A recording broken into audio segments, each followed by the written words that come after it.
오늘은 셋벌 토론 세 번째 에피소드입니다. 그래서 오늘은 3파전으로 진행되겠습니다. 진짜 대환장 파티겠네요. 네, 우선 저와 계속 토론을 함께 하시던 빨치산 논객님 모셨고요. 그런데 빨치산 논객님 목소리가 왜 그 모양인가요? 제 목소리가 존나 킹받는다는 말이 들려와서 바꿔왔습니다. 그리고 빨치산이 아니라 뻘치산이라고 이 존나 호구 새끼야. 왜 자꾸 저를 공산당으로 모시는 겁니까? 당신이 학교 수업 시간 때 수업 안 듣고 마르크스의 공산당 선언만 주구장창 읽던 걸 내가 모를 것 같습니까? 아무튼 세 번째 논객 역할을 맡아주실 야스장인 도쿠가와 이에야스 논객님도 모셨습니다. 안녕하십니까. 야스장인 도쿠가와 이에야스입니다. 오늘의 토론 주제는 조조 유비 손견 중 아버지로 누가 가장 나은가입니다. 주제가 끝판왕이군요. 사실상 위초고 삼국의 자존심 대결이라고 봐야겠네요. 그럼 다들 누가 아버지로 가장 낫다고 생각하십니까? 저는 아버지로 유비가 가장 낫다고 봅니다. 역시 그럴 줄 알았어요. 이 존나 촉바 훌리건 새끼야. 이 새끼가 왜 자꾸 촉바로 모는 거야? 저는 스찬성 유비 무덤 앞에서 윽통수 신나는 노래를 연창할 수 있는 상남자입니다. 자식들 버리고 튀는 윽통수보단 조조가 더 나은 것 같습니다. 저는 조조 진영으로 가겠습니다. 그럼 저는 자동적으로 손견이군요. 그럼 저부터 먼저 광역딜 한번 박아보도록 하겠습니다. 이게 신삼국에 출연했던 유비인데요. 다음 드라마 대군사 3화에서 조조로 나옵니다. 이건 유비와 조조가 사실 동일 인물인데 두 집 살림을 하고 있었다는 증거라고 볼 수 있습니다. 이건 엄청난 자료군요. 시작부터 너무 센 걸 들고 오셨네요. 유시가문과 조시가문을 넘나들면서 아들 유봉과 조왕을 죽이고 유부녀 주씨와 두씨를 탐하고 로리 손상향까지 탐하는 사이코패스 이중인격 난봉꾼 페도필리아 인간 쓰레기 폐기물 짐승 새끼가 바로 유비와 조조인 겁니다. 이런 인간 같지도 않은 노친네를 아버지로 두고 싶습니까? 뻘치산 논객님께서 간과하고 계신 부분이 있습니다. 아무리 인성이나 행적이 문제가 된다고 해도 조조는 왕, 유비는 황제까지 올랐죠. 하지만 손견은 최종 커리어가 원술의 따까리였습니다. 아버지의 사회적 지위가 상당히 중요한데 손견은 이 부분에서 유비와 조조한테 상대가 안 된다는 거죠. 꿀물 따까리나 하다가 스톤샤워 처맞고 굴러 간 손견처럼 사설조 소기업 사장을 위해 해결사나 하던 인간 밑보단 왕이나 황제 밑에 있는 게 더 낫지 않습니까? 언제 제국의 후계자가 되어보겠습니까? 지금 여기는 엄연한 민주주의 공화국인데 제국주의를 예찬하신 겁니까? 시발 지금 이게 무슨 관우가 면도하는 소리입니까? 아니 분명 지금 황제 밑에 있는 게 더 낫다고 하셨는데 지금 엄연히 헌법이 허용하는 선에서 합법적인 절차로 당선된 대통령이 집권하고 있는 정부 형태를 부정하신 것 아닙니까? 국가내란죄로 끌려가실 수도 있습니다. 그럴 의도는 아니었습니다. 오해입니다. 말도 안 되는 억가는 삼가해 주시길 바랍니다. 제가 계속 지켜보도록 하겠습니다. 언행에 많은 주의를 해주시길 바랍니다. 네, 그럼 이번엔 제가 공격 한번 들어가도록 하겠습니다. 이 자료 화면을 주목해 주시죠. 유선이네요. 네, 유비가 아버지라면 갓난아기 일 때 바닥에 내동댕이 쳐져서 이렇게 지능에 큰 문제가 생길 가능성이 높습니다. 빨치산 새끼한테 처맞았는데 갑자기 저를 때린다고요? 야스장인 도쿠가와 이에야스 논객님은 지금 내로남불식 주장을 하고 계십니다. 이 자료 화면을 보시죠. 유비는 최소한 유선을 죽이진 않았는데 조조는 조왕을 죽였습니다.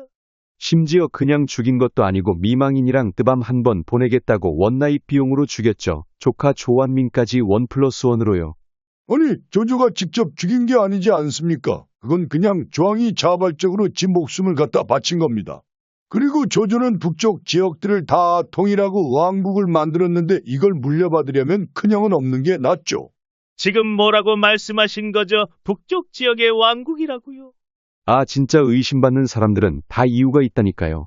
심지어 조조는 빨간 옷을 즐겨 입었다는 기록이 있는데 이미지 컬러가 빨간색인 북쪽 지도자를 아버지로 섬기고 싶다는 건 정말로 의심이 좀 되는군요. 이건 의심을 안 할 수가 없네요. 그 프롤레타리아 앞잡이 같은 행보 해명하시죠. 시발 실제로 조조가 북쪽에 있었던 걸 어떡합니까? 그리고 빨간 옷은 조조만 입은 게 아니에요. 보십시오. 유비랑 손견도 입었습니다. 이건 당시 중국에서 유행하는 패션이었고 그 트렌드를 조조가 주도했다고 봐야 할 것입니다. 패션 트렌드 부분은 수긍이 가는 부분이군요. 주장 잘 알아들었습니다. 그럼 이번엔 제가 논리 전개해 보도록 하겠습니다. 이 자료 화면을 주목해 주시기 바랍니다. 이게 각각 조조와 유비의 능력치인데요. 유비는 무력이 73이고 조조는 무력이 72입니다. 그런데 손견은 무력이 90입니다. 이게 무슨 뜻인지 아시겠습니까? 맞다이 떴을 때 조조랑 유비 둘 다 손견한테 피떡이 되도록 두들겨 쳐맞고 애새끼처럼 엉엉 울면서 집으로 돌아갈 것이라는 뜻입니다. 내 아버지가 어떤 사람한테 뒤지게 쳐맞고 울면서 들어오면 아버지에 대한 인식이 어떻게 변하겠습니까? 저는 유비 같은 로리콘이나 조조 같은 유부녀 킬러보단 듬직하게 가족을 지켜줄 수 있는 싸움꾼 손견을 아버지로 두는 것이 가장 낫다는 의견입니다. 가족을 지켜줄 수 있다고요? 스스로 무덤을 파시는군요. 오히려 유비가 아버지면 관우 삼촌과 장비 삼촌의 보호를 받을 수 있습니다. 그런데 손견은 37살이라는 젊은 나이에 죽었죠. 나이가 너무 젊어서 당연히 사망보험도 안 들어놨을 거고, 그렇게 젊은 나이에 아버지가 죽으면 그날로 가족들은 내팽겨쳐지는 겁니다. 손책처럼 고딩 나이에 직접 현장으로 뛰어들어 막노동하면서 소년가장 노릇을 해야 한다는 소리죠.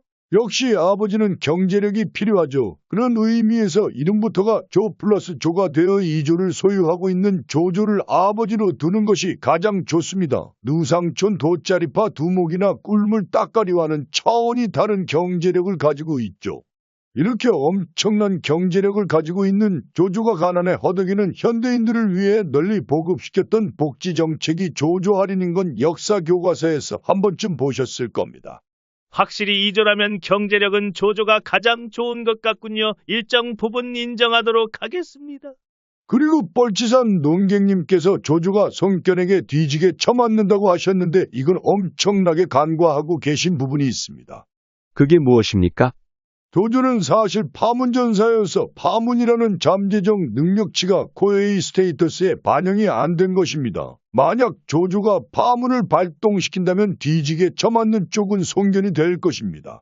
이 자료 화면은 조조가 젊었을 적인데요. 당시에는 사업을 하기 위해 비단길을 통해 영국으로까지 진출했었습니다. 이때 영국인들이 조조의 이름을 발음하기 어려워해 지오지오라고 불렀다는 것은 모두에게 신뢰성을 인정받는 월드클래스 역사서 나무위키에 기록되어 있습니다. 이 근육을 좀 보시죠. 만약 코에이가 나무위키를 탐독하여 조조의 영국에서의 기록을 발굴했다면 분명 손견은 물론이고 관우와 장비도 먼지나게 팰 수 있는 무력을 부여받았을 것입니다.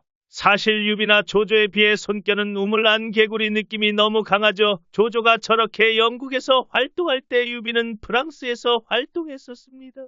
그리고 프랑스에서 유비는 아직도 전설로 추앙받고 있어서 프랑스가 그를 기리기 위해 세운 회사가 바로 유비소프트인 건 널리 알려진 사실이죠. 그 이야기는 저도 들었습니다. 어쌔신 크리드가 유비의 젊은 협객 시절의 이야기를 담은 게임이라죠. 확실히 유럽으로까지 진출했던 조조와 유비에 비해 손견은 너무 촌놈 기질이 있죠. 이분들이 지금 단단히 착각하고 계신 게 있는데 고작 지오지오와 유비소프트 가지고는 손견의 젊은 시절을 넘을 수는 없습니다. 손견의 별명이 강동의 호랑이이지 않습니까? 사실 이건 너무나 충격적인 사실을 목도한 사관들이 뇌정지가 와 호랑이 같았다는 기록을 남겼을 뿐 실제로 손견은 정말로 호랑이였습니다. 참고 논문으로 삼국전투기를 제출하겠습니다. 진짜 호랑이였던 손견은 사실 영국의 정글에서 태어났는데 이때 썼던 이름이 바로 쉬어칸입니다. 보통 언어라는 게 시간이 오래 지나거나 다른 지역으로 이동하게 되면 형태와 발음이 많이 변하지 않습니까? 쉬어칸, 선칸, 선간, 선견, 손견 순으로 변화했다는 것이 학계의 정설입니다. 그리고 조조는 고작 애니메이션, 유비는 고작 게임으로만 만들어졌는데 손견은 무려 실사영화로만 3번이나 만들어졌습니다. 특히 2016년에 개봉했던 손견의 전기영화 정글북은 세계 박스오피스가 무려 10억 달러를 넘는 엄청난 흥행을 기록했었죠. 대중성 면에서 조조와 유비가 감히 대적할 수 없습니다. 그리고 우리는 지금도 전 세계 주변 곳곳에서 손견의 흔적들을 발견할 수 있습니다. 이건 손견이 마지막으로 찍었던 CF인데요. 이렇게 서브컬처 미디어 믹스와 음식 문화에까지 막대한 영향력을 끼친 손견은 사실상 전 인류의 아버지라고 봐도 무방할 것입니다. 와, 진짜 당해낼 재간이 없네.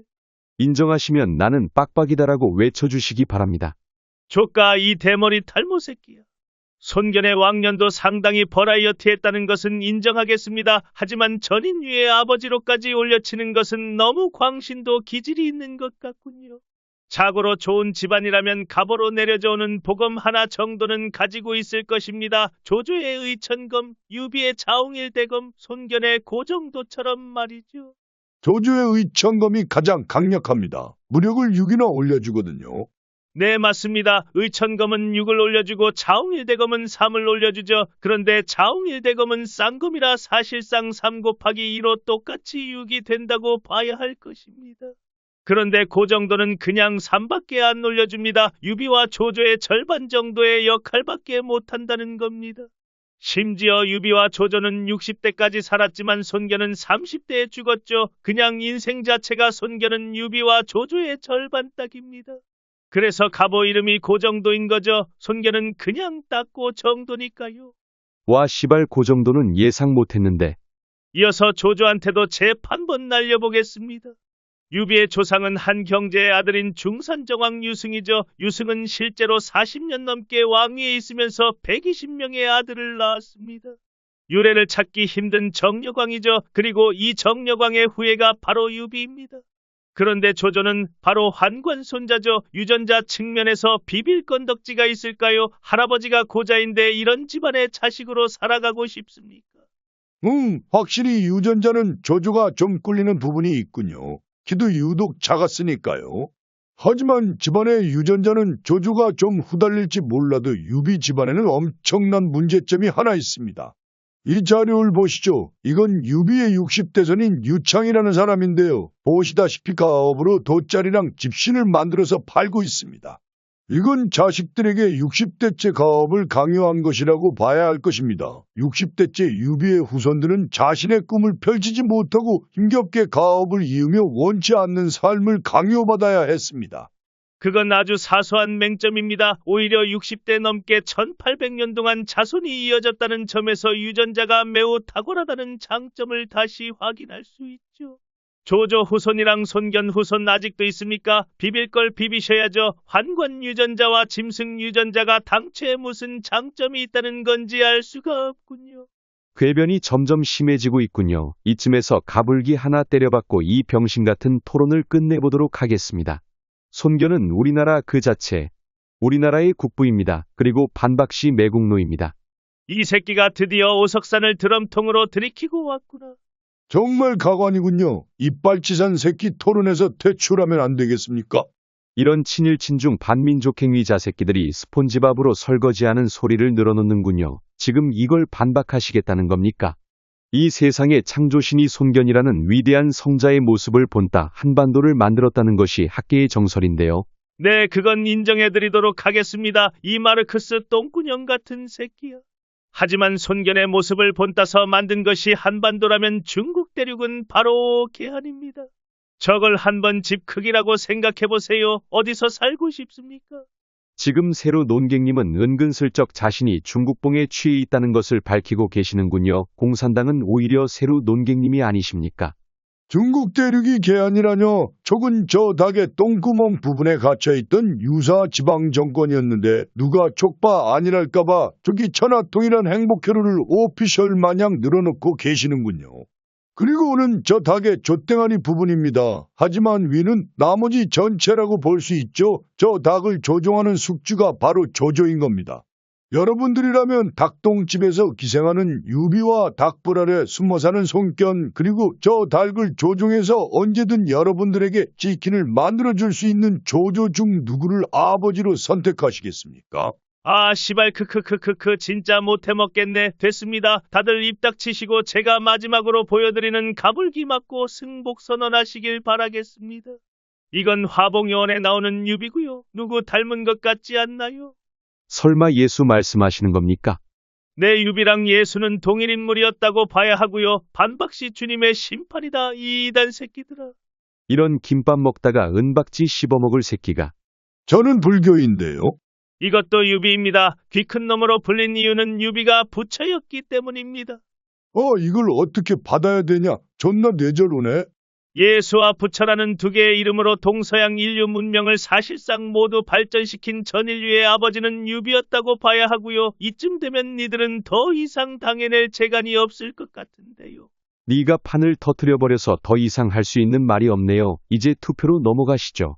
진짜 뇌가 녹아내리는 듯한 시간이었습니다. 좋습니다. 커뮤니티에 투표를 올려놓을 테니 시청자 여러분들의 많은 참여 부탁드리고요. 니들 둘은 가서 대가리부터 박아 이 병신똥삼이 새끼들아. 봐주셔서 감사합니다. 사랑합니다. 시발 살려줘.